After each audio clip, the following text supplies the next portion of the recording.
أيها الذين آمنوا اتقوا الله حق تقاته ولا تموتن إلا وأنتم مسلمون يا أيها الناس اتقوا ربكم الذي خلقكم من نفس واحدة وخلق منها زوجها وبث منهما رجالا كثيرا ونساء واتقوا الله الذي تساءلون به والأرحام إن الله كان عليكم رقيبا يا أيها الذين آمنوا اتقوا الله وقولوا قولا سديدا يصلح لكم أعمالكم ويغفر لكم ذنوبكم ومن يطع الله ورسوله فقد فاز فوزا عظيما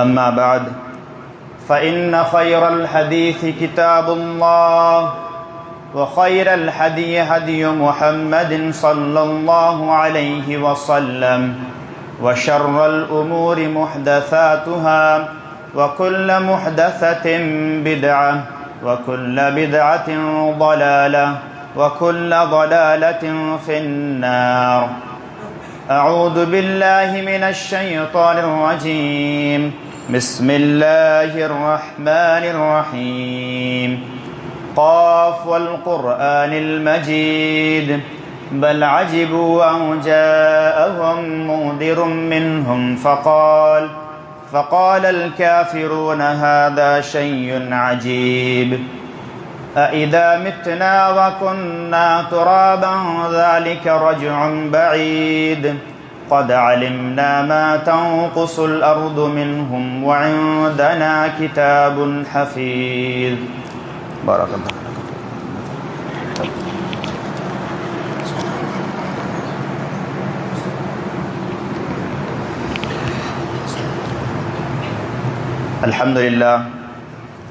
الحمد لله رب العالمين والصلاة والسلام على رسوله الكريم أما بعد قال الله تعالى في كلامه المجيد والفرقانه الحميد إن عدة الشهور عند الله 12 شهرا في كتاب الله يوم خلق السماوات والأرض منها 4 حرم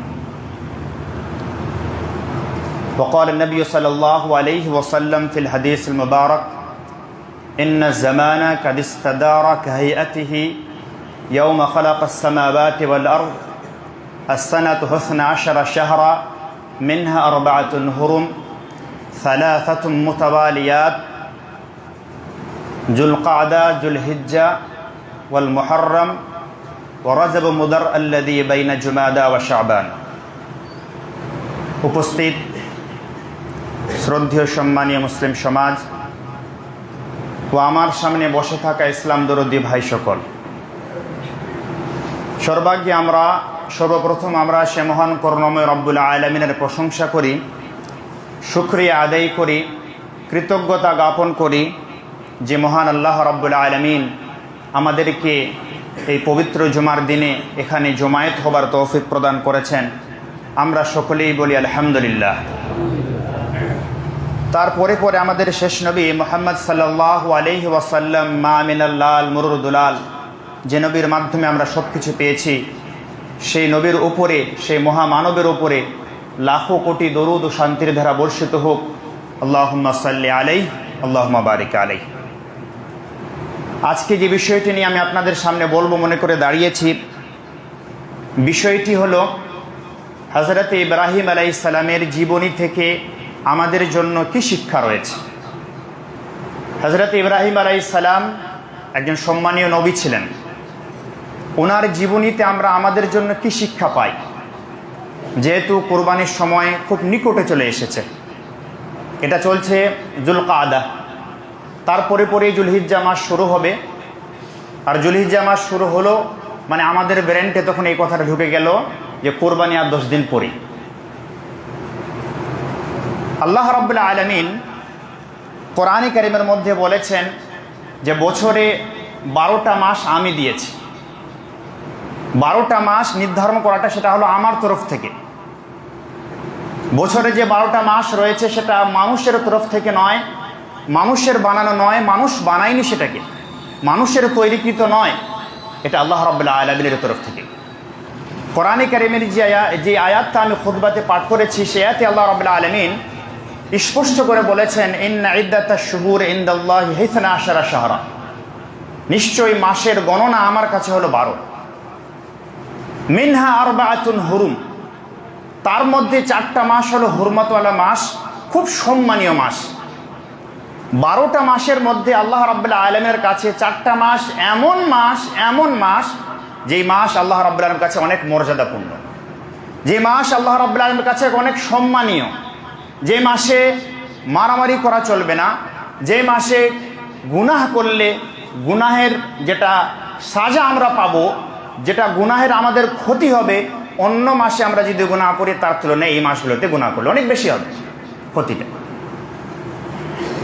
শুধু এই কথা আল্লাহ রাব্বুল আলামিন কোরআনেই বলেননি, নবী করিম সাল্লাল্লাহু আলাইহি ওয়াসাল্লাম তিনিও হাদিসে ইঙ্গিত করেছেন যে মাস হলো 12টা, আস-সানাতু 12 শাহরা, মাস হলো 12টা, মিনহা আরবাআতুন হুরুম, তার মধ্যে 4টা মাস হলো হুরমতওয়ালা মাস।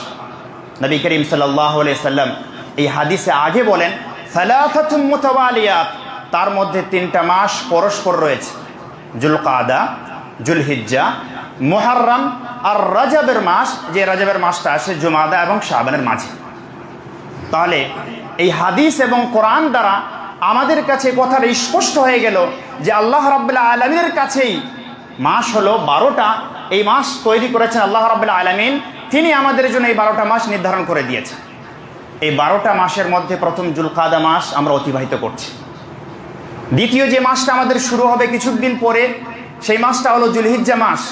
আর জুলহিজ্জা মাস তার কি ফজিলত, বিশেষ করে কুরবানির আগের 10 দিন, যে 10 দিন পরে আমরা কুরবানি করি, প্রথম যে 10 দিন রয়েছে সেই 10 দিনের কি ফজিলত ইনশাআল্লাহ আগের জুমাতে হতে পারে, আলোচনা করা হতে পারে এই বিষয়ের উপরে, কিন্তু আমরা আগেও অনেক শুনেছি এই 10 দিনের ফজিলত অপরিসীম।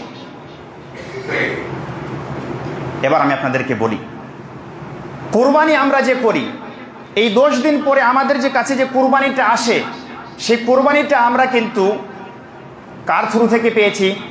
হযরত ইব্রাহিম আলাইহিস সালামের থ্রু থেকে পেয়েছি। কুরবানির রীতিনীতি কিন্তু হযরত ইব্রাহিম আলাইহিস সালামের মাধ্যমে আমরা পেয়েছি। কুরবানি যে আমাদের করতে হবে এটা কিন্তু আমরা হযরত ইব্রাহিম আলাইহিস সালামের দ্বারা বুঝতে পেরেছি। তবে এ কথাও আমি আপনাদেরকে জানিয়ে দিই, কুরবানি হযরত ইব্রাহিম আলাইহিস সালাম করেছেন, তার পক্ষ থেকে তো আমরা পেয়েছি, কিন্তু সর্বপ্রথমে কুরবানি কারা করেছিলেন এ সম্পর্কে কোরআনে কারিমে পাওয়া যায় যে সর্বপ্রথমে কুরবানি করেছিলেন হযরত আদম আলাইহিস সালামের 2 ছেলে হাবিল ও কাবিল। ইয কাররাবা কুরবানান ফাতুকব্বিলা মিন আহাদিহিমা ওয়া লাম ইউতাকাব্বাল মিন আখার। আল্লাহ রাব্বুল আলামিন কোরআন পাকের মধ্যে বলেন যে হযরত আদম আলাইহিস সালামের 2 ছেলে তারা কুরবানি করেছিল, তাদের মধ্যে এক ছেলের কুরবানি আল্লাহ রাব্বুল আলামিন কবুল করেছিলেন আর অপর ছেলের কুরবানি আল্লাহ রাব্বুল আলামিন কবুল করেননি। কুরবানি তখন থেকে আমাদের মাঝে চলে এসেছে। আমরা যে সুন্নাতটা পালন করি, আমরা যে রীতিটা ফলো করি, যে অনুযায়ী আমরা জবাই করি পশু জবাই করে আমরা যে মাংস ভক্ষণ করি, মাংস খাই, এই রীতিটা আমরা পেয়েছি হযরত ইব্রাহিম আলাইহিস সালামের কাছ থেকে। হযরত ইব্রাহিম আলাইহিস সালামের ঘটনা আমাদের সকলেই জানা আছে। কেউ কি এরকম আছেন আপনারা যে কোনোদিন হযরত ইব্রাহিম আলাইহিস সালামের ঘটনা শুনেননি? আমরা প্রত্যেকেই হযরত ইব্রাহিম আলাইহিস সালামের ঘটনা শুনেছি। আমাদের সামনে হযরত ইব্রাহিম সালামের ঘটনা জলজল করে জ্বলছে। আমাদের সামনে হযরত ইব্রাহিম সালাম কি করেছে নিজের জীবনে আল্লাহ রাব্বুল আলামিন কোরআনে কারিমে তার বিবরণ দিয়েছেন। হযরত ইব্রাহিম আলাইহিস সালাম নিজের জীবনটা কিভাবে অতিবাহিত করেছিলেন, হযরত ইব্রাহিম আলাইহিস সালাম কিভাবে তাওহীদ বাস্তবায়ন করেছিলেন, হযরত ইব্রাহিম সালাম কিভাবে পরীক্ষার সম্মুখীন হয়েছিলেন, হযরত ইব্রাহিম সালাম কিভাবে পরীক্ষার সম্মুখীন হয়ে পরীক্ষায় উত্তীর্ণ হয়েছিলেন, সবকিছু আমাদের সামনে দৃষ্টান্ত আল্লাহ রাব্বুল আলামিন কোরআনে কারিমে দিয়েছে। আমরা সব কিছু পড়েছি, আমাদের জানা আছে ঘটনা। আমি আজকে আপনাদের সামনে সেই ঘটনা বলতে উঠিনি। আমি আজকে আপনাদের সামনে সেই ঘটনা বলবো না। ইব্রাহিম আলাইহিস সালাম নিজের জীবনে কি করে গেছেন সেটা আমি আপনাদের সামনে বলবো না। আজকে যেটা আমি আপনাদের সামনে বলবো সেটা হলো যে ইব্রাহিম আলাইহিস সালামের জীবনী থেকে আমাদের জন্য কি শিক্ষা রয়েছে। আমরা যদি সমাজের দিকে তাকাই তাহলে আমরা দেখতে পাবো মানুষেরা শুধুমাত্র হযরত ইব্রাহিম আলাইহিস সালামের জীবনী থেকে একটাই শিক্ষা নিয়েছে, সেটা হলো কি যে আমাদেরকে জুলহিজ্জা মাসের 10 তারিখে কি করতে হবে? কুরবানি করতে হবে। এইটাই শিক্ষা নিয়েছে। বাদ বাকি মানুষের জীবনে আর ইব্রাহিম আলাইহিস সালামের জীবনে যে শিক্ষা নেওয়া উচিত ছিল, মানুষের জীবনে সে শিক্ষা নেই, মানুষ সেই শিক্ষাটা নেয়নি। একজন পিতা হিসাবে হযরত ইব্রাহিম আলাইহিস সালাম নিজের ছেলেকে যে শিক্ষা দিয়েছিলেন সেটা আমাদের জন্য বড় শিক্ষণীয় বিষয়। একজন ছেলে হিসাবে নিজের বাবার সঙ্গে ওনার যেটা ব্যবহার ছিল সেটাও আমাদের জন্য বড় শিক্ষণীয় বিষয়। একজন দায়ী হিসাবে হযরত ইব্রাহিম আলাইহিস সালাম কিভাবে দাওয়াত দিয়েছিলেন সেটাও আমাদের জন্য বড় শিক্ষা। একজন মুবাল্লিগ হিসাবে হযরত ইব্রাহিম আলাইহিস সালাম কিভাবে নিজের প্রাথমিক জীবনে তাওহীদ বাস্তবায়ন করে গেছিলেন, তাওহীদের কথা বলে গেছিলেন, সেটাও আমাদের জন্য বড় শিক্ষা রয়েছে। এগুলো আমাদেরকে দেখতে হবে। শুধু ইব্রাহিম আলাইহিস সালামের জীবনী থেকে একটাই আমরা শিক্ষা নেব যে কুরবানি আমাদের করতে হবে, এটা দিলে শুধু চলবে না। এবার আসি ইব্রাহিম আলাইহিস সালামের জীবনী থেকে আমরা কি কি শিক্ষা পাই। প্রথমে আমি আপনাদের সামনে হযরত ইব্রাহিম আলাইহিস সালামকে এই সংক্রান্ত কিছু কথা বলি। হযরত ইব্রাহিম আলাইহিস সালাম তিনি একজন এমন নবী ছিলেন যার কথা আমরা প্রত্যেকে শুনেছি। আল্লাহ রাব্বুল আলামিন তিনাকে নিজের বন্ধুরূপে গ্রহণ করেছিলেন। আল্লাহ রাব্বুল আলামিন কোরআন পাকের মধ্যে বলেন, ওয়াত্তাখাযাল্লাহু ইব্রাহিমা খলিলা। আল্লাহ রাব্বুল আলামিন ইব্রাহিমকে নিজের বন্ধুরূপে চয়ন করেছিলেন, নিজের বন্ধুরূপে গ্রহণ করেছিলেন। অন্য নবীর ক্ষেত্রে আল্লাহ রাব্বুল আলামিন কথা বলেননি। হযরত মুহাম্মদ সাল্লাল্লাহু আলাইহি ওয়াসাল্লাম প্রিয় রাসূল, নবী করিম সাল্লাল্লাহু আলাইহি ওয়াসাল্লাম আল্লাহ রাব্বুল আলামিনের কাছে সবথেকে প্রিয় রাসূল এবং সবথেকে অতি উত্তম রাসূল। কিন্তু আল্লাহ রাব্বুল আলামিন নবী করিম সাল্লাল্লাহু আলাইহি ওয়াসাল্লাম সম্পর্কে কথা বলেননি। আল্লাহ রাব্বুল আলামিন হযরত আদম আলাইহিস সালাম সম্পর্কে কথা বলেননি। আল্লাহ রাব্বুল আলামিন হযরত নূহ আলাইহিস সালাম সম্পর্কে কথা বলেননি। হযরত মূসা আলাইহিস সালাম সম্পর্কে কথা বলেননি। কিন্তু আল্লাহ রাব্বুল আলামিন যদি কারোর জন্য কথা বলেছেন তাহলে ইনি কে? হযরত ইব্রাহিম আলাইহিস সালাম। হযরত ইব্রাহিম আলাইহিস সালামের জন্য আল্লাহ রাব্বুল আলামিন কথা বললেন যে ইব্রাহিমকে আমি নিজের বন্ধুরূপে গ্রহণ করেছি। এখানে আমি আপনাদেরকে আরেকটা কথা জানিয়ে দিই। ইব্রাহিম আলাইহিস সালাম শুধুমাত্র আল্লাহ রাব্বুল আলামিনের নবী ছিলেন না। আম্বিয়া ইকরামরা প্রত্যেকে আল্লাহ রাব্বুল কাছে খুব সম্মানীয়। আম্বিয়া ইকরামরা প্রত্যেকে আল্লাহ রাব্বুল কাছে খুব মর্যাদাবান। কিন্তু এই আম্বিয়া ইকরামের মধ্যে কয়েকজন আম্বিয়া ইকরাম আল্লাহ রাব্বুল কাছে বেশি মর্যাদাবান ছিলেন। তাদেরকে বলা হয় উলুল আযম মিনার রাসূল। তাদেরকে বলা হয় উলুল আযম মিনাল আম্বিয়া। তারা হলেন আল্লাহ রাব্বুল কাছে সবথেকে অতি উত্তম রাসূল, সবথেকে সম্মানীয় রাসূল। উলুল আযম আম্বিয়া কয়জন? 5 জন। উলামা ইকরাম বলেছেন 5 জন উলুল আযম আম্বিয়া। নূহ আলাইহিস সালাম, হযরত ইব্রাহিম আলাইহিস সালাম, হযরত মূসা আলাইহিস সালাম, হযরত ঈসা আলাইহিস সালাম, হযরত মুহাম্মদ আলাইহিস সালাম। এই 5 জন নবীর ক্ষেত্রে কোরআনে কারীমে আল্লাহ রাব্বুল আলামিন উল্লেখ করেছেন ইনারা ছিলেন উলুল আযম মিনার রাসূল, অর্থাৎ সবথেকে সম্মানীয় রাসূল। এই উলুল আযম আম্বিয়া কেরামের মধ্যে আমরা একটা নাম শুনলাম, হযরত ইব্রাহিম আলাইহিস সালামের কথা। তাহলে বুঝতে পারলাম হযরত ইব্রাহিম আলাইহিস সালাম কেমন নবী ছিলেন। শুধু এই কথা নয়, হযরত ইব্রাহিম আলাইহিস সালামের অনেক দৃষ্টান্ত আল্লাহ রাব্বুল আলামিন কোরআনে কারীমের মধ্যে বর্ণনা করেছেন।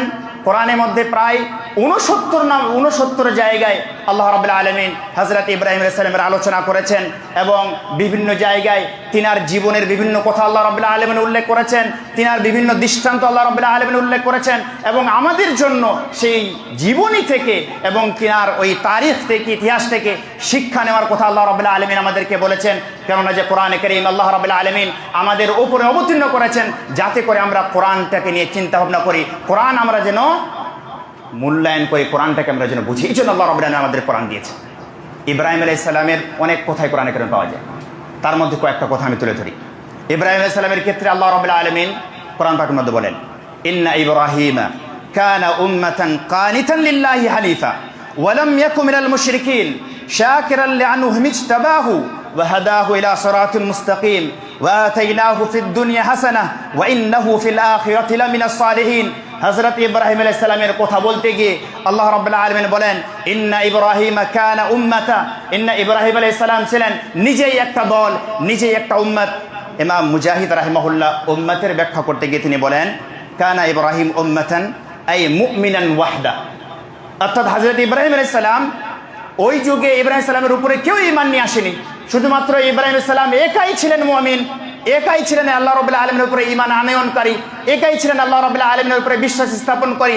কিন্তু তা সত্ত্বেও আল্লাহ রাব্বুল আলামিন বললেন উম্মাতা, অর্থাৎ হযরত ইব্রাহিম সালাম ছিলেন একাই দল। ইমাম মুজাহিদ তিনি আরো বলেন, ওয়ান নাসু কুল্লুহুম ইযযাকা কুফার।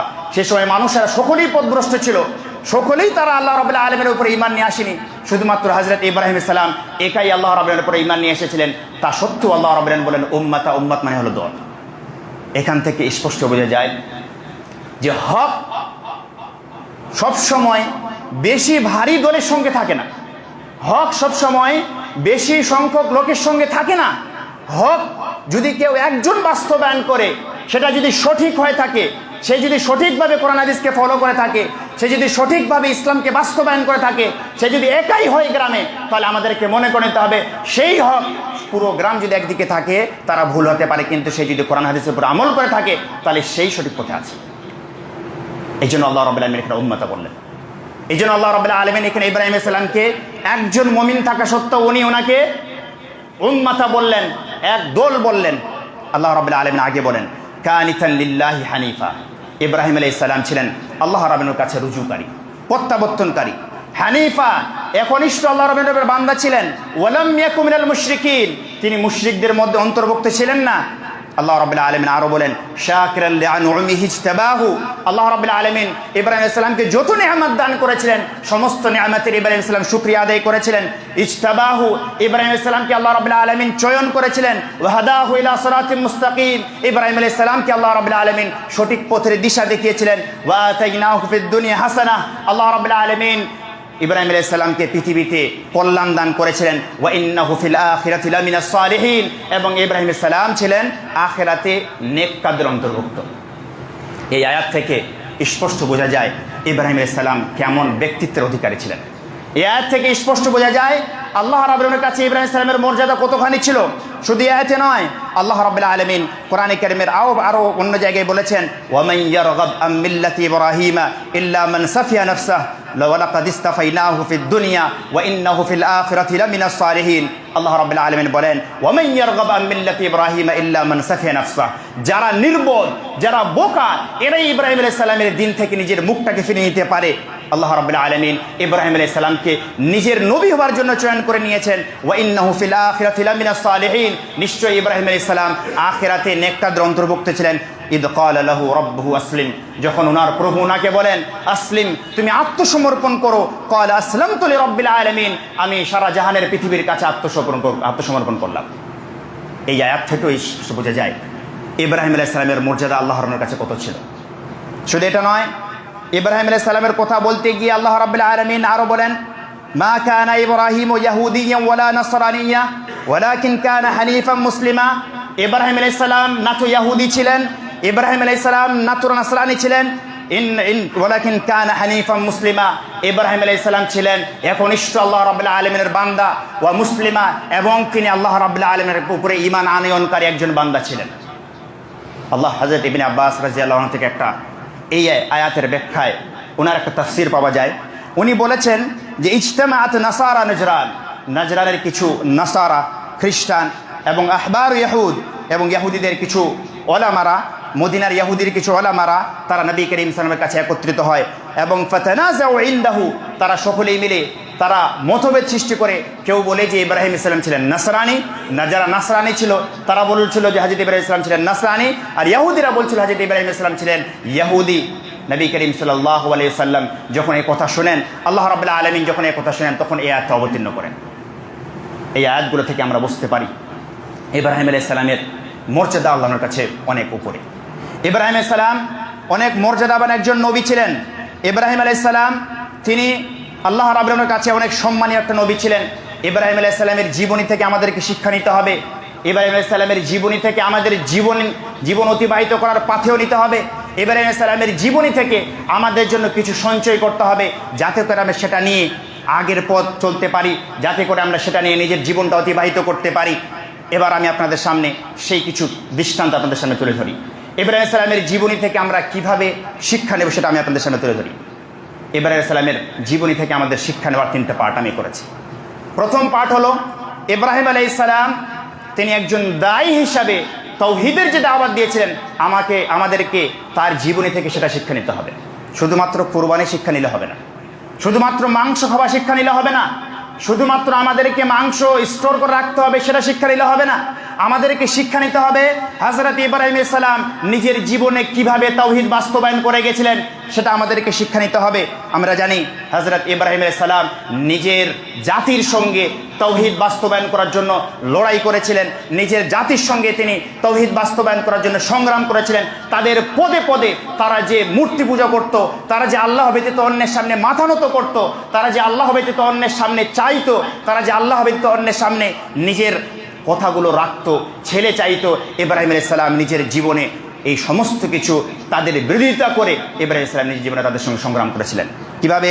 ইব্রাহিম আলাইহিস সালাম বলেন, আল্লাহ রাব্বুল আলামিন কোরআনে বলেন, قال بل ربكم رب السماوات والأرض الذي فطرهن وأنا على ذلكم من الشاهدين।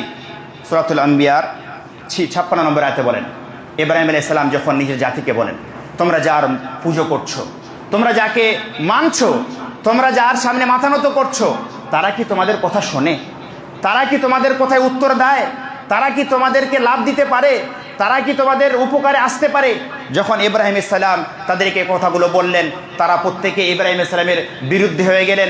এমনকি হযরতে ইব্রাহিম আলাইহিস সালামের বাবা পর্যন্ত ইব্রাহিম আলাইহিস সালামের বিরুদ্ধে হয়ে গেলেন এবং ইব্রাহিম আলাইহিস সালামকে নিজের বাড়ি থেকে তাড়িয়ে দিলেন।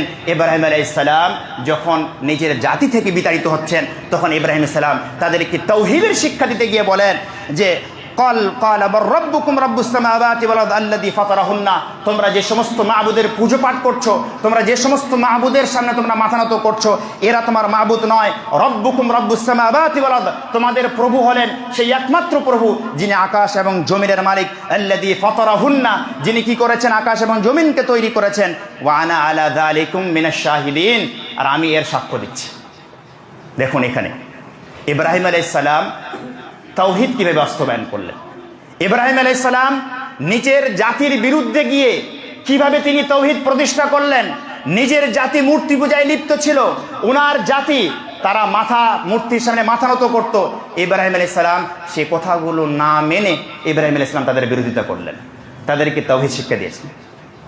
আজকে তো আমরা প্রত্যেকে কুরবানি করি, প্রত্যেকে আমরা কুরবানি করি, কিন্তু ইব্রাহিম আলাইহিস সালামের কুরবানি করা সত্ত্বেও আমরা দেখি অনেক মানুষ তারা আজকে তাওহীদ বোঝে না, তারা তাওহীদ থেকে অনেকটা দূরে।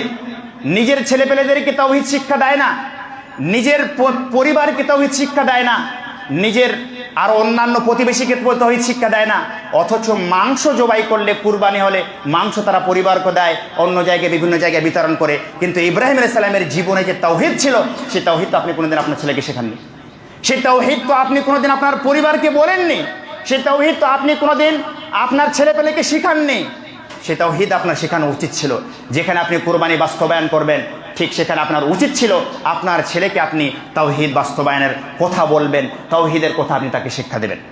আমরা জানি ইমান আমাদেরকে আল্লাহ রাব্বুল উপরে নিয়ে আসতে হবে। ইমানের কয়টা রকম ভাই? 6টা রকম না ইমানের 6টা রকম। আমরা যদি ইব্রাহিম আলাইহিস সালামের জীবনী পড়ি, তাহলে ইব্রাহিম আলাইহিস সালামের জীবনীতে এই 6টা রকম যে ছিল সেটা আমরা পরে দেখতে পাবো। যেমন ইব্রাহিম আলাইহিস সালাম নিজের রাসূলের উপরে ঈমানের কথা উল্লেখ করেছেন।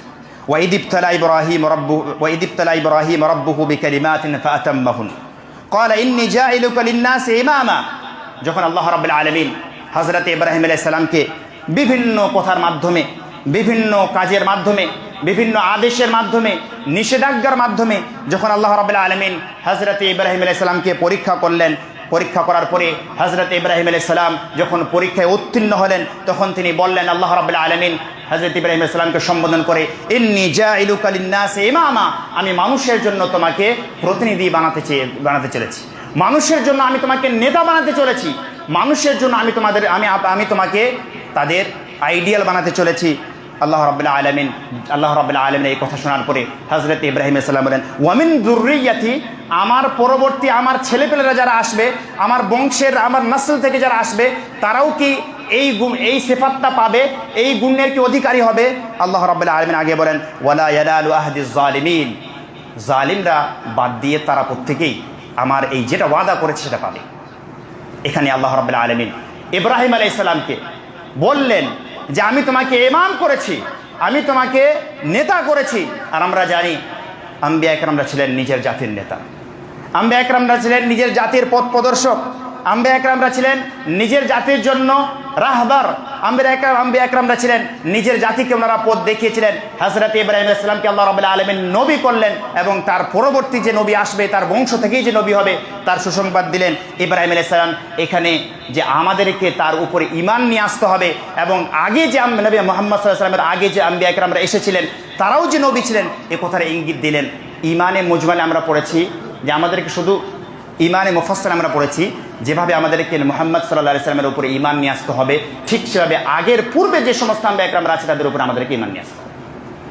শুধু এরকম নয়, শুধু এই কথাই থেমে যাননি ইব্রাহিম আলাইহিস সালাম, এখানে এই জীবনীটা আমাদের শেষ হয়ে যায়নি। ইব্রাহিম আলাইহিস সালামের জীবনে তাওহীদ আরও পাওয়া যায়। তিনি আসমানি কিতাবের উপরে ঈমান নিয়ে আসার কথা বলেছেন, ওনার জীবনীতে আসমানি কিতাবের কথা পাওয়া যায়। ইব্রাহিম আলাইহিস সালামের উপরে আসমানি কিতাব অবতীর্ণ হয়েছিল, এর নিদর্শন পাওয়া যায়। আল্লাহ রাব্বুল আলামিন সূরাতুল আলাতে বলেন, সুহুফে ইব্রাহিম ওয়া মূসা, সর্বশেষ আয়াতে আল্লাহ রাব্বুল আলামিন ইঙ্গিত করেন যে ইব্রাহিমের সুহুফ এবং মূসার সুহুফ, ইব্রাহিমের উপরে যে কিতাব অবতীর্ণ করা হয়েছিল, মূসার উপরে অবতীর্ণ করা হয়েছিল, তার কথা আল্লাহ রাব্বুল আলামিন সেখানে উল্লেখ করেন। সেখানে আমরা ইঙ্গিত পেলাম ইব্রাহিম আলাইহিস সালামের উপরেও একটা সুহুফ অবতীর্ণ করা হয়েছিল, বই অবতীর্ণ করা হয়েছিল। তাহলে আমি বলছিলাম ইব্রাহিম আলাইহিস সালাম নিজের জীবনে তাওহীদ বাস্তবায়ন করে গেছেন, তাওহীদের রুকন, তাওহীদের আরকানগুলো নিজের জীবনে প্রতিফলিত করে গেছেন। ওনার জীবনে এগুলো আমরা দৃষ্টান্ত পাই, ওনার জীবনে আমরা এগুলো দেখতে পাই। এবার আমি আপনাদের সামনে বলি হযরত ইব্রাহিম আলাইহিস সালাম বাবা হিসাবে কেমন ছিলেন, হযরত ইব্রাহিম আলাইহিস সালাম পুত্র হিসাবে কেমন ছিলেন। হযরত ইব্রাহিম আলাইহিস সালাম বাবা হিসাবে আমরা যদি দেখি, আজকে আমরা পিতা বাবা প্রত্যেকেই হয়েছি এবং আমাদের সন্তান আছে, আমরা অনেক সন্তানও ছিলাম, কিন্তু আমরা যদি আমাদের জীবনে দেখি পিতামাতার সঙ্গে আমাদের ব্যবহার আমরা যদি লক্ষ্য করি, তাহলে আমরা কিন্তু সেই পর্যায়ে আমরা এখনও পৌঁছাইনি। আমরা পিতামাতার সঙ্গে যেরূপ ব্যবহার করি সেটা কিন্তু ইব্রাহিম সালামের শিক্ষা নয়।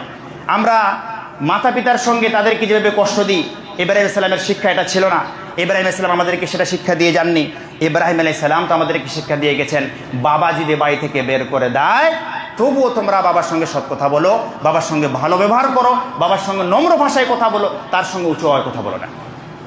আল্লাহ রাব্বুল আলামিন কোরআন পাকের মধ্যে বলেন, ওয়াযকুর ফিল কিতাবি ইব্রাহিম ইন্নাহু কানা সিদ্দীকান নাবিয়্যা ইয ক্বালা লিআবিহি ইয়া আবাতি লিমা তা'বুদু মা লা ইয়াসমাউ ওয়া লা ইউবসির।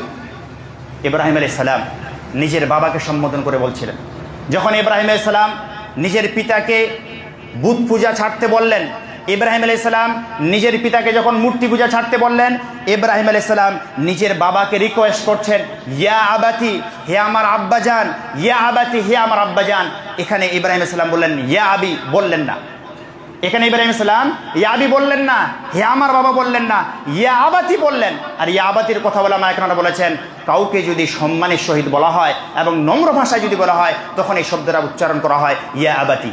ইব্রাহিম আলাইহিস সালাম এখানে বললেন নিজের বাবাকে, ইয়া আবাতি লিমা তা'বুদু মা লা ইয়াসমাউ ওয়া লা ইউবসির, হে আমার পিতা, তুমি এরকম মূর্তির, এরকম মাবুদের কেন পূজা করছো যে তোমার কথা শোনে না এবং তোমাকে দেখে না।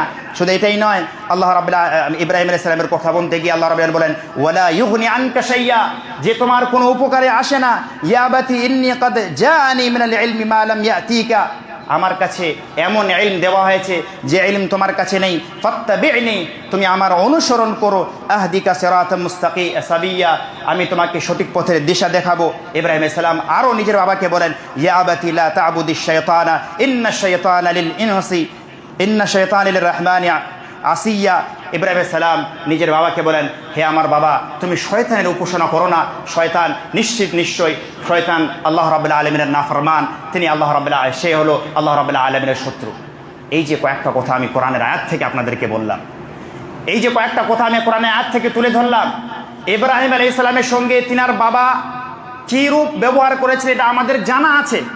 ইব্রাহিম আলাইহিস সালাম যখন তিনাকে তাওহীদের কথা বলেন, যখন তিনাকে মূর্তি পূজা ছাড়তে বলেন, নিজের জাতির লোকেরা তো ওনাকে বিতাড়িত করেছিলেন, নিজের পিতা ওনাকে বাড়ি থেকে বের করে দিয়েছিলেন, নিজের পিতাকে ওনাকে বাড়ি থেকে বের করে দিয়েছিলেন। বাড়ি থেকে বের করে দেওয়া সত্ত্বেও ইব্রাহিম আলাইহিস সালাম নিজের পিতাকে বোঝাচ্ছে, বাড়ি থেকে ওনার সঙ্গে এরূপ ব্যবহার করা সত্ত্বেও নিজের পিতাকে কীভাবে বোঝাচ্ছে যে হে আমার বাবা, হে আমার আব্বাজান, হে আমার আব্বাজান, হে আব্বার আব্বাজান। আজকে যদি আপনার বাবা যদি আপনাকে বলে দেয় যে তুমি আজকে অমুক খারাপ কাজ করে এসেছো, তোমাকে ভাত দেব না, আপনি সঙ্গে সঙ্গে কি বলেন? যা, তোর ভাত খাবো না। আপনি রেগে মেগে চলে যান, নিজের বাড়ি ছেড়ে দেন। ইব্রাহিম আলাইহিস সালাম এখানে শিক্ষা নিন। শুধু মাংস খাওয়া শিক্ষা নিলে হবে না। ইব্রাহিম আলাইহিস সালাম দেখুন, এখানে ওনার পিতা ওনাকে বাড়ি থেকে বের করে দিচ্ছে, তবুও ওনাকে বারবার রিকোয়েস্ট করছে, আব্বু যান, আব্বু যান, আব্বু যান। একজন মুসলিমের চরিত্র এটাই হওয়া উচিত। একজন মুসলিমের পরিচয় এটাও হওয়া উচিত। একজন মুসলিম তার বাবা যদি ভুল করবে, তাকে যদি কষ্ট দিয়েও ফেলে, তাহলে তার বাবাকে উফ বলা যাবে না, তার বাবাকে কটু কথা বলা যাবে না। তার বাবাকে আমরা নিজে রেখে তাকে কষ্ট দিতে আমরা পারি না। আল্লাহ রাব্বুল আলামিন পিতামাতার মর্যাদা অনেক উপরে দিয়েছে। এখান থেকে আমরা বুঝতে পারলাম যে ইব্রাহিম আলাইহিস সালাম ছেলে হিসাবে কেমন ছিলেন। ইব্রাহিম আলাইহিস সালাম শুধু এটা নয়, ইব্রাহিম আলাইহিস সালাম নিজের বাবার সঙ্গে খুব ভালো কথা বলেছেন, সেটাও আমরা এখান থেকে বুঝতে পারলাম। ইব্রাহিম আলাইহিস সালামকে যখন ইব্রাহিম আলাইহিস সালাম তিনার বাবা বের করে দেন, তখন ইব্রাহিম আলাইহিস সালাম বাড়ি থেকে বের করে দিচ্ছেন, বের হয়ে যাচ্ছেন বাড়ি থেকে, কিন্তু বাড়ি থেকে বের হওয়ার সময়ও ইব্রাহিম আলাইহিস সালাম নিজের পিতামাতার জন্য দোয়া করতে বলছেন না। আল্লাহ রাব্বুল আলামিন এই কথাটা উল্লেখ করতে গিয়ে বলেন, ক্বালা সালামুন আলাইকা সাস্তাগফিরু লাকা রাব্বি ইন্নাহু কানা বি হাফিয়্যা। ইব্রাহিম আলাইহিস সালাম বলছেন, আসসালামু আলাইকুম, আপনি আমাকে বাড়ি থেকে বের করে দিচ্ছেন, ঠিক আছে, আমি বাড়ি থেকে চলে যাচ্ছি। সাস্তাগফিরু লাকা রাব্বি, আমি যতদিন পর্যন্ত বেঁচে থাকবো আমি আমার প্রভুর কাছে আপনাদের জন্য আপনার জন্য আমি ক্ষমা চাইতে থাকবো, ইস্তেগফার করতে থাকবো। ইন্নাহু কানা বি হাফিয়্যা, নিশ্চিত তিনি আমার উপরে বড় মেহেরবান। দেখুন ইব্রাহিম আলাইহিস সালামের এই ঘটনা থেকে দেখুন, বাড়ি থেকে বের হয়ে যাচ্ছেন, বাড়ি থেকে বের করে দেওয়া হচ্ছে। আমরা বাড়ি থেকে বের হয়ে গেলে সঙ্গে সঙ্গে ব্যাগ টেক গুটিয়ে বাবার মুখ আর কোনোদিন দেখবো না, এই বলে বাড়ি থেকে বেরিয়ে যাই। বাবাকে আর কোনোদিন তার সঙ্গে কথাই বলবো না, আর ফোনও করি না আমরা। কিন্তু এখানে দেখুন ইব্রাহিম আলাইহিস সালাম বাড়ি থেকে বেরিয়ে যাচ্ছেন, সালামতির দোয়া করছেন এবং তাদের জন্য বারংবার ইস্তেগফার করছেন, আল্লাহ তুমি আমার পিতামাতাকে ক্ষমা করে দিও, আমি ক্ষমার জন্য তোমার কাছে আমি হাত ফরিয়াদ করছি, তোমার কাছে আমি চাচ্ছি। এটা হলো শিক্ষা। ইব্রাহিম আলাইহিস সালামের জীবন থেকে আমাদেরকে এই শিক্ষাটাও আমাদেরকে নিতে হবে। ইব্রাহিম আলাইহিস সালাম এবার দেখি যে নিজের বাবা হিসেবে তিনি কেমন ছিলেন। যখন আমরা জানি 86 বছর বয়সে ইব্রাহিম আলাইহিস সালাম তিনি সন্তান প্রাপ্ত হয়েছিলেন। আল্লাহ রাব্বুল আলামিন 86 বছর বয়সে ওনাকে সন্তান দান করেছিলেন। হযরতে ইসমাঈল আলাইহিস সালাম সর্বপ্রথম ওনার সন্তান ছিল। ইব্রাহিম আলাইহিস সালাম যখন দীর্ঘদিন সন্তান পাননি, তখন আল্লাহ রাব্বুল আলামিনের কাছে তিনি ফরিয়াদ করছেন, রব্বি হাবলি মিনাস সালিহিন, হে আল্লাহ তুমি আমাকে নেক সন্তান দান করো। এখানে আমাদের জন্য বড় শিক্ষা রয়েছে। ইব্রাহিম আলাইহিস সালাম এখানে অন্য কারো কাছে চাইলেন না। ইব্রাহিম আলাইহিস সালাম কোনো পীরের কাছে গিয়ে চাইলেন না। ইব্রাহিম আলাইহিস সালাম অন্যের কাছে গিয়ে বললেন না যে আমার একটা সন্তান প্রয়োজন। ইব্রাহিম আলাইহিস সালাম চাইলেন তো কার কাছে চাইলেন? আল্লাহ রাব্বুল আলামিনের কাছে চাইলেন। আপনার সন্তান হচ্ছে না, আল্লাহ রাব্বুল আলামিনের কাছে চান। শিরক থেকে বেঁচে থাকুন, শিরক থেকে দূরে থাকুন। নিজের জীবনে যদি আপনি শিরক নিয়ে আসেন, আপনার সারা জীবনের আমল বরবাদ হয়ে যাবে, আপনার সারা জীবনের আমল নষ্ট হয়ে যাবে। আপনি হাজারো আমল করলে আপনার জীবনে যদি শিরক থাকে, তাহলে দেখতে পাবেন কিয়ামতের দিবসে আপনার আমল হাবা মানসুরা হয়ে গেছে, সব উড়িয়ে গেছে, কিছুই আপনার জীবনে নেই। ইব্রাহিম আলাইহিস সালাম প্রথমে নিজের সন্তানের জন্য আল্লাহর কাছে ফরিয়াদ করলেন। যখন আল্লাহ রাব্বুল আলামিন ইব্রাহিম আলাইহিস সালামকে সন্তান দান করলেন, তখন আল্লাহ রাব্বুল আলামিনের কাছে তিনি শুকরিয়ার্থে বলেন, আলহামদুলিল্লাহিল্লাযী ওয়াহাবা লি আলাল কিবারি ইসমাঈল ওয়া ইসহাক। সমস্ত প্রশংসা সেই মহান আল্লাহ রাব্বুল আলামিনের, যে আল্লাহ রাব্বুল আলামিন এই বুড়ো বয়সে আমাকে ইসমাঈলকে দান করলেন এবং ইসহাককে দান করলেন। আপনি কোনোদিন আপনার ছেলেকে পাওয়ার পরে শুকরিয়া আদায় করেছেন? আপনার ছেলে পাওয়ার পরে, ছেলে হওয়ার পরে আপনি মিষ্টি বিতরণ করেন। ছেলে হওয়ার পরে সুসংবাদটা আপনি সর্বপ্রথমে নিজের স্ত্রীর পরে নিজের বাড়িতে আপনি দেন, কিন্তু আপনি এসে আল্লাহ রাব্বুল আলামিনের কাছে 2 রাকাত সুন্নাত আদায় করেছেন কোনোদিন? আল্লাহ রাব্বুল আলামিনের কাছে আপনি কোনোদিন 2 রাকাত এই সিজদায় শুকর আদায় করেছেন? আল্লাহ রাব্বুল আলামিনের আপনি প্রশংসা শুকরিয়া আদায় করেছেন? না, আপনার শুকরিয়া আদায় করা হয়নি। আপনি কি করেন? যদি ছেলে সন্তান হয়, আপনি যদি খুব বড় লোক মানুষ হন, তাহলে আপনি পুরো গ্রামে মিষ্টি বিতরণ করেন, পুরো গ্রামে মিলে আপনি মিষ্টি বিতরণ করেন। ইব্রাহিম আলাইহিস সালামের জীবনী থেকে আমাদের একটা শিক্ষা নিতে হবে। আমাদের যদি আল্লাহ রাব্বুল আলামিন কোনো নিয়ামত দান করে, সেই নিয়ামতে আল্লাহ রাব্বুল আলামিন আমাদেরকে যদি পরিপূর্ণ করে দেয়, তাহলে আমাদেরকে সর্বপ্রথমে কার শুকরিয়া আদায় করতে হবে? আল্লাহ রাব্বুল আলামিনের শুকরিয়া আদায় করতে হবে। শুধু এটা নয়, ইব্রাহিম আলাইহিস সালাম নিজের সন্তানের জন্য সবসময় আল্লাহর কাছে দোয়া করতেন। ইব্রাহিম আলাইহিস সালাম নিজের সন্তানের ভালো হওয়ার জন্য আল্লাহর কাছে দোয়া করতেন। আল্লাহ রাব্বুল আলামিন কোরআন পাকে বলেন, রব্বানা ইন্নী আসকানতু মিন যুররিয়্যাতি বিওয়াদিন গায়রি যী যারইন ইনদা বাইতিকাল মুহাররাম। ইব্রাহিম আলাইহিস সালাম নিজের পরিবার পরিজনের জন্য তিনি সবসময় চেষ্টা করতেন তাদের জন্য ভালো কিছু চাওয়ার, আল্লাহ রাব্বুল কাছে ফরিয়াদ করার। ইব্রাহিম আলাইহিস সালাম নিজের সন্তানের জন্য আল্লাহ রাব্বুল আলামিনের কাছে ইতাআত, তার আনুগত্যশীল হওয়ার দোয়া করতেন। রব্বানা ওয়াজআলনা মুসলিমিনা লাকা ওয়া মিন যুররিয়্যাতিনা উম্মাতান মুসলিমাতান লাক। আল্লাহ রাব্বুল দোয়া করেছেন ইব্রাহিম আলাইহিস সালাম, হে আল্লাহ, তুমি আমাকে এবং তুমি আমার পুত্রদেরকে মুসলিমিন লাক, তোমার আনুগত্যশীল করো, আর আমার পরবর্তী আমার যেটা নাসল হবে তাদেরকে তুমি আনুগত্যশীল করো। এখান থেকে বোঝা যায় যে ইব্রাহিম আলাইহিস সালাম নিজের ছেলেপেলের জন্য দোয়া করেছেন, নিজের ছেলেপেলের জন্য ভালো হওয়ার জন্য অনেক কিছু করেছেন। আচ্ছা, আপনি কোনোদিন আপনার ছেলের জন্য দোয়া করেছেন? আপনি কোনোদিন আপনার ছেলের জন্য দোয়া করেছেন? আপনার ছেলে যদি আজকে বদমাশি করে, আপনার ছেলে যদি কোনো খারাপ কাজে লিপ্ত হয়, তাহলে আপনি কোনোদিন আল্লাহ রাব্বুল কাছে এসে ফরিয়াদ করেছেন, চেয়েছেন আল্লাহর কাছে? না, আপনি একটা লাঠি নিয়ে তাকে আগে মারার চেষ্টা করবেন, লাঠি নিয়ে আপনি তাকে বেত্রাঘাত করবেন। এটা প্রাথমিক কাজ আপনার, কিন্তু আপনার প্রাথমিক কাজ হওয়া উচিত ছিল আল্লাহর কাছে তার জন্য ক্ষমা প্রার্থনা করা, আল্লাহর কাছে তার জন্য ক্ষমা চাওয়া, এবং আল্লাহ রাব্বুল কাছে তার জন্য তার হেদায়েতের দোয়া করতে হবে আমাদেরকে, যে আল্লাহ তুমি আমার সন্তানকে সঠিক পথে নিয়ে আসো, তুমি আমার সন্তানকে সঠিক পথের দিশা দেখাও। এই শিক্ষাটা আমাদেরকে ইব্রাহিম ইসলামের জীবন থেকে নিতে হবে। ইব্রাহিম আলাইহিস সালাম নিজের সন্তানের জন্য একটা ভালো পরিবেশের দোয়া করেছিলেন, নিজের পরিবারের জন্য একটা ভালো পরিবেশ তিনি খুঁজে দিয়েছিলেন। আজকে আপনার গ্রামে যদি পরিবেশ নোংরা হয়, তা আপনি বলেন যে যেভাবে মানুষ হচ্ছে হোক, আমার ছেলে যেভাবে মানুষ হচ্ছে হোক, আরে একটু বড় হলেই তো হলো। এই ছেলেই যখন বড় হয়ে আপনাকে কটু কথা বলে, এই ছেলেই যখন বড় হয়ে আপনার কথা অমান্য হয়, এই ছেলেই যখন বড় হয় আপনাকে গালিগালাজ করে, তখন আপনি আফসোস করে বলেন যে এই পরিবেশটা যদি ভালো হতো। ইব্রাহিম আলাইহিস সালাম নিজের পরিবারের জন্য খুব সুন্দর পরিবেশ তিনি চয়ন করেছিলেন। ইব্রাহিম আলাইহিস সালামের কথা বলতে গিয়ে আল্লাহ বলেন, রব্বানা ইন্নী আসকানতু মিন যুররিয়্যাতি বিওয়াদিন গায়রি যী যারইন ইনদা বাইতিকাল মুহাররাম। ইব্রাহিম আলাইহিস সালাম নিজের পরিবারকে আল্লাহ রাব্বুল আলামিনের আদেশে তিনি বাইতুল মুহাররাম অর্থাৎ হারাম শরীফে তিনি রেখে এসেছিলেন, যেখানে না তখন কোনো মানুষ ছিল, না খাওয়া দাওয়ার কোনো ব্যবস্থা ছিল, না সেখানে কোনো পানি ছিল, কিছুই ছিল না। কিন্তু তা সত্ত্বেও আল্লাহ রাব্বুল আলামিন যখন ওনাকে বললেন যে তুমি তোমার সন্তান এবং স্ত্রীকে সেখানে রেখে আসো, ইব্রাহিম আলাইহিস সালাম কোনো কথা না দেখে, কোনো কথা না শুনে ইব্রাহিম আলাইহিস সালাম আল্লাহ রাব্বুল আলামিনের কথার উপরে আমল করতে গিয়ে ওনাকে নিজের ছেলে এবং স্ত্রীকে তিনি ওই বাইতুল্লাহিল হারামে রেখে আসেন। আমাদেরকে এই শিক্ষাটা নিতে হবে, আমাদেরকে এই শিক্ষাটা নিতে হবে। ইব্রাহিম আলাইহিস সালাম শুধু এটাই নয়, আপনি আপনার ছেলের জন্য হারাম ইনকাম করছেন, আপনি আপনার ছেলের জন্য ঘুষ নিচ্ছেন, আপনি আপনার ছেলের জন্য অবৈধ কাজ করে ছেলের জন্য আপনি মাল সঞ্চয় করছেন, আল্লাহ রাব্বুল আলামিনের কাছে তার জন্য আপনাকে যে জবাবদিহি হতে হবে তার কোনো আপনার ভ্রুক্ষেপ থাকছে না। ইব্রাহিম আলাইহিস সালাম নিজের সন্তানের জন্য রিজকের দোয়া করেছিলেন, ইব্রাহিম আলাইহিস সালাম নিজের সন্তানের জন্য মাল সঞ্চয় করার দোয়া করেছিলেন। সেটা আমাদেরকে শিক্ষা নিতে হবে। ইব্রাহিম সালামের কথা বলেন, ওয়ারযুকহুম মিনাস সামারাতি লাআল্লাহুম ইয়াশকুরুন।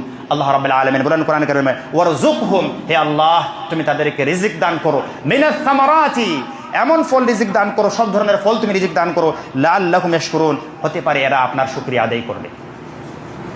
আপনি আজকে হারাম মাল ইনকাম করে নিজের সন্তানকে দিয়ে নিজে গর্ববোধ মনে করেছেন যে আমি আমার সন্তানকে এত কিছু করে দিলাম। আল্লাহর কাছে ফরিয়াদ করুন, ফিরে আসুন, ইব্রাহিম সালামের জীবনী থেকে শিক্ষা নিন।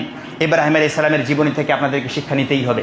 শুধুমাত্র মাংস খেলে হবে না, কুরবানি উদযাপন করলে হবে না, এই সমস্ত কিছু যে কথাগুলো আমি আপনাদের সামনে আজকে তুলে ধরলাম, এই সমস্ত কিছু শিক্ষা আমাদেরকে নিতে হবে ইব্রাহিম সালামের জীবনী থেকে। ইব্রাহিম সালাম নিজের ছেলেদেরকে সবসময় শিরক থেকে বাঁচার তাগিদ করতেন। ইব্রাহিম সালাম নিজের ছেলেপেলেদের শিরক থেকে বাঁচার জন্য তিনি আল্লাহর কাছে দোয়া করেছিলেন, ওয়াজনুবনি ওয়া বানিয়া আন না'বুদাল আসনাম। আল্লাহ, হে আল্লাহ তুমি আমাকে এবং আমার সন্তানকে ইবাদত করা, মূর্তিদের ইবাদত করা থেকে তুমি আমাদেরকে বিরত রাখো, মূর্তিদের সামনে মাথা নত করা থেকে তুমি আমাদেরকে বিরত থাকো। আপনাদেরকেও নিজের ছেলের জন্য শিরক থেকে বাঁচার দোয়া করতে হবে, তাওহীদে তারা যেন অটল থাকে তার জন্য আপনাকে দোয়া করতে হবে। আপনার ছেলের জন্য ভালো পরিবেশ দিয়ে যেতে হবে, আপনার ছেলের জন্য আপনাকে ভালো একটা মাহল দিয়ে যেতে হবে, আপনার ছেলের জন্য দোয়া করতে আল্লাহ রাব্বুল কাছে। আপনি যদি সন্তান প্রাপ্ত হন, আল্লাহ রাব্বুল কাছে আপনাকে শুকরিয়া আদায় করতে হবে। আপনি দায়ী হিসাবে তাওহীদকে আপনাকে আগে রাখতে হবে, মুসলিম হিসাবে তাওহীদকে আপনাকে আগে রাখতে হবে। আপনার প্রতিবেশী যদি কেউ শিরকে লিপ্ত থাকে, শিরক থেকে তাদেরকে বাঁচানোর চেষ্টা করতে হবে।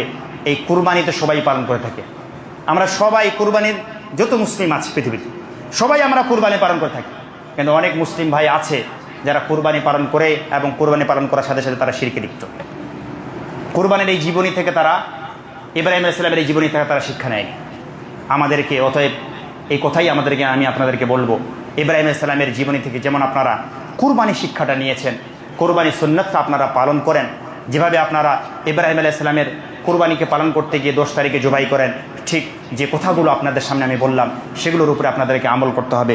পরিশেষে আমি আল্লাহ রাব্বুল কাছে দোয়া করি, আল্লাহ রাব্বুল আলামিন যেন আমাদের সকলকেই ইসলামকে বুঝে তার উপরে আমল করার তৌফিক দান করেন, সকলে বলি আমিন। আল্লাহ রাব্বুল আলামিন যেন আমাদের সকলকেই ইসলামের উপরে অটল থাকার তৌফিক দান করেন, সকলে বলি আমিন। আল্লাহ রাব্বুল আলামিন যেন আমাদের সকলকেই তাওহীদকে বাস্তবায়ন করার তৌফিক দান করেন আমাদের জীবনে, আমরা সকলে বলি আমিন। আল্লাহ রাব্বুল আলামিন যেন আমাদের সকলকেই শিরক থেকে বাঁচার তৌফিক দান করেন, আমরা সকলে বলি আমিন। আল্লাহ রাব্বুল আলামিন যেন আমাদের সকলকেই এই পৃথিবীতে বালা এবং মুসিবত থেকে বেঁচে থাকার তৌফিক দান করেন, সকলে বলি আমিন। আল্লাহ রাব্বুল আলামিন যেন এই পৃথিবীতে সমস্ত মুসলিমদেরকে শান্তি প্রদান করেন, আমরা সকলে বলি আমিন। ওয়া মা আলাইনা ইল্লাল বালাগ। সুবহান রাব্বিকা রাব্বিল ইজ্জাতি আম্মা ইয়াসিফুন ওয়া সালামুন আলাল মুরসালিন।